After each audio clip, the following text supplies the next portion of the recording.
For today's nail art, we are going to be doing a snakeskin design.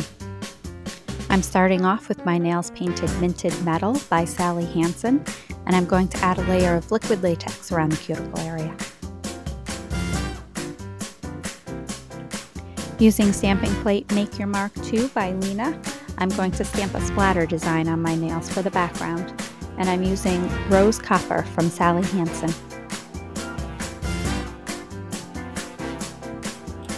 Using that same plate, I'm going to stamp another splatter design over top of that, this time using Cobalt Chrome from Sally Hansen.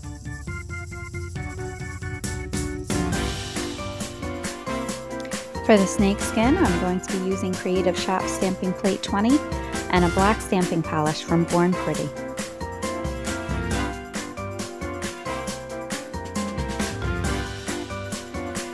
Now we can remove the liquid latex and finish with your favorite top coat.